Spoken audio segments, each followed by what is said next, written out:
मातृरूपेण संस्थिता। नमस्तस्यै नमस्तस्यै नमस्तस्यै नमो नमः। नमस्तस्यै नमो नमः।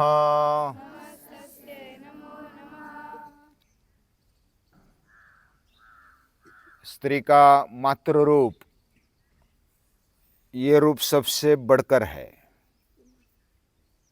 और इसलिए तो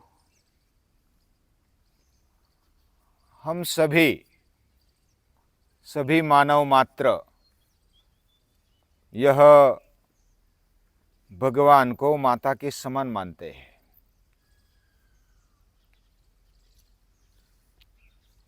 माता हमें क्या नहीं देती? जन्म देती है, लालन पालन करती है, और सतत हित चिंतन करते रहती है। वह हमारी प्रथम गुरु है। हमारे ऊपर हम अगर जो भी प्रयोग करना चाहते हैं, या तो जो भी बात हम अपने जीवन में ढालना चाहते हैं, और कोई संकट आता है तो हम याद करते हैं माता को। ऐसे बहुत सारे उदाहरण हम देख सकते हैं। जो भी महान पुरुष हुए, उनके पीछे माता का बड़ा रोल है। और माता हमें संस्कार देती है, भरण पोषण करती है।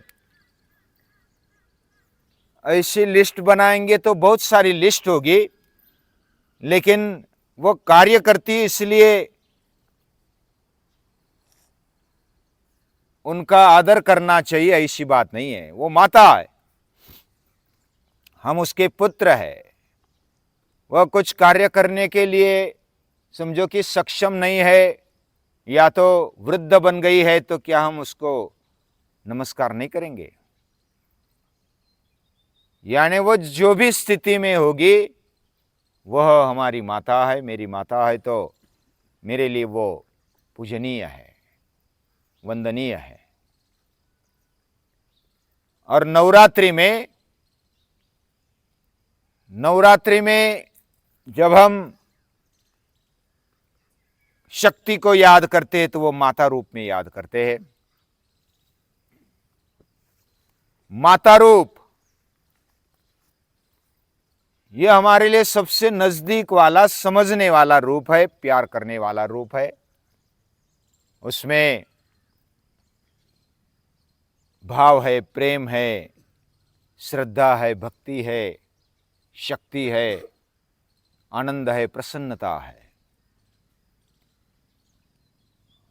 और इसलिए मां जगदम्बा हम उस शक्ति को बोलते हैं।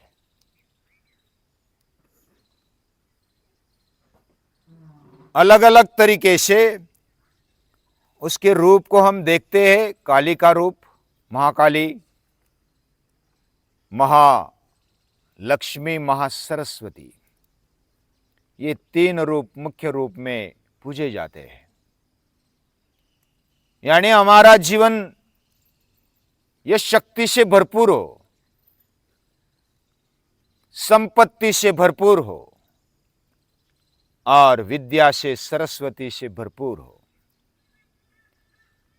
ये तीनों शक्तियां जब प्रकट होती है तो सर्वगुण संपन्न ऐसी शक्ति प्रकट होती है। वही माता का रूप है, जगदम्बा का रूप है।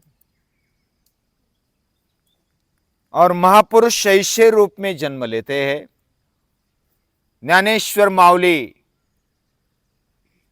यानी वह पुरुष होने पर भी उनका जो भी रूप देखा गया, वो माउली का देखा गया। यानी मातृ रूप यह केवल बाह्य रूप से पहचान नहीं सकते।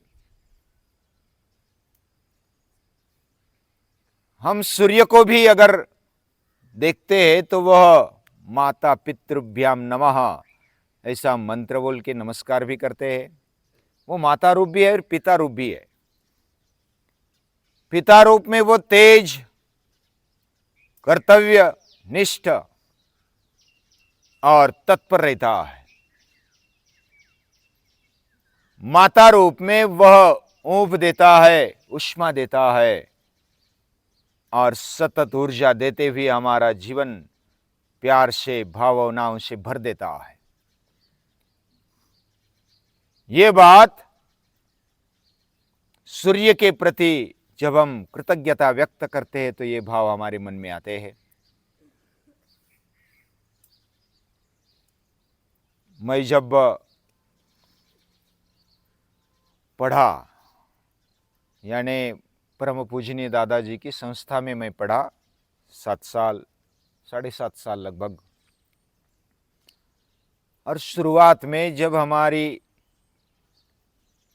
यानी पूजनीय दादाजी की हमारे साथ बैठक हुई विद्यार्थियों के साथ, उन्होंने एक छोटी सी कहानी बताई। वह कहानी में उन्होंने बताया कि मैं एक बार एक घर में गया, कुटुंब में गया। पहले जमाने के बड़े कुटुंब होते थे, छोटे छोटे बच्चे थे 5। बाकी घर में दूसरा कोई नहीं था। माँ अपने कार्य पर गई थी, पिताजी अपने कार्य पर गए थे और बुजुर्ग भी इधर उधर गए थे। वो बच्चे खेलते थे और जब कोई आता है तो वो पानी देना, आतिथ्य सत्कार करना। तो उनमें से जो बड़े थे ना, उन्होंने पानी दिया, अतिथि सत्कार किया, बैठने के लिए बोला। तो पूजनीय दादाजी बातें करने लगे उनसे। बच्चों से बातें करना उनको बहुत अच्छा लगता था। उन्होंने कहानी बताते हुए एक को बोला, सभी बैठ गए, अगर तुम्हें लड्डू मिलेगा एक एक,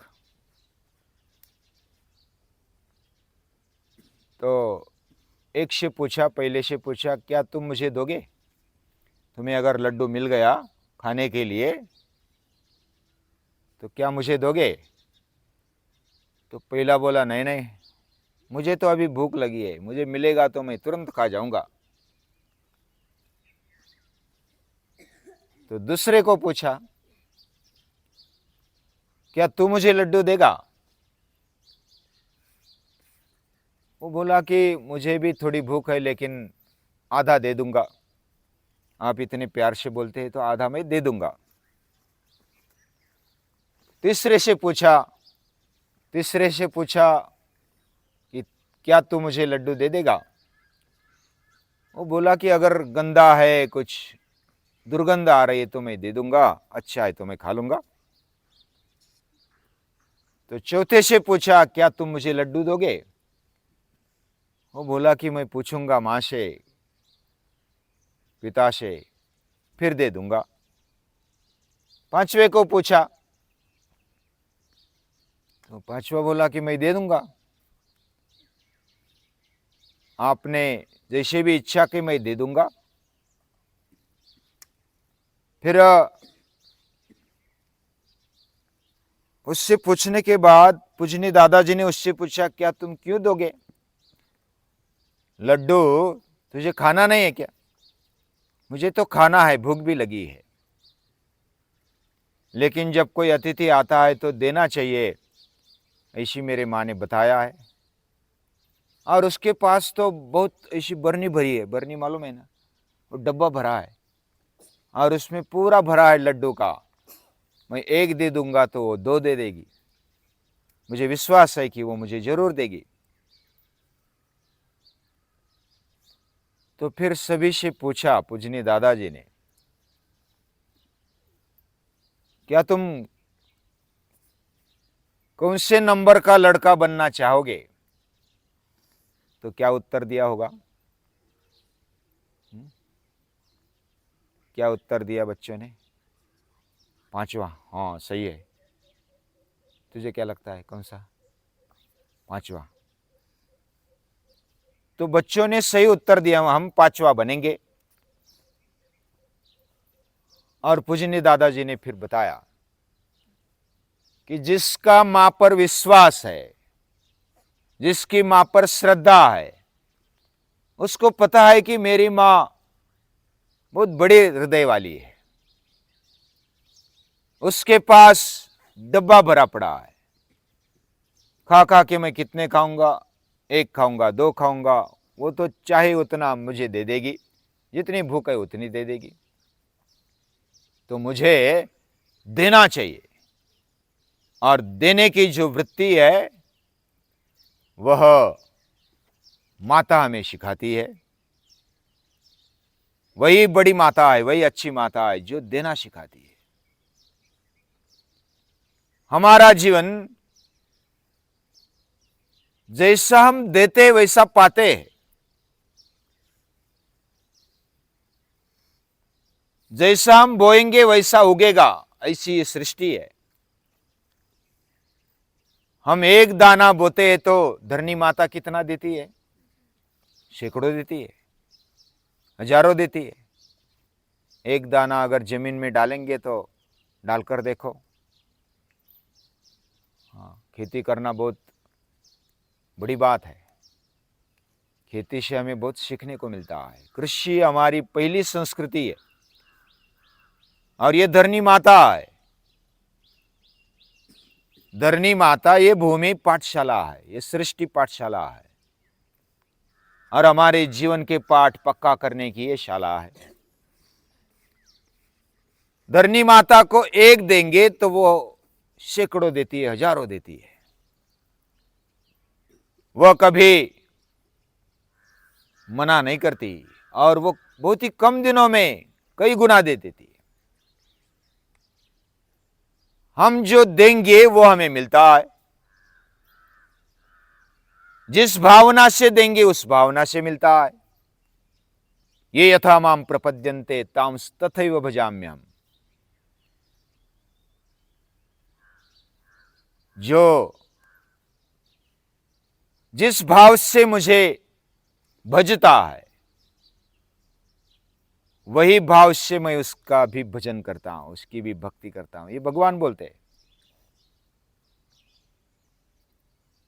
यानी भगवान भी हमें चाहते,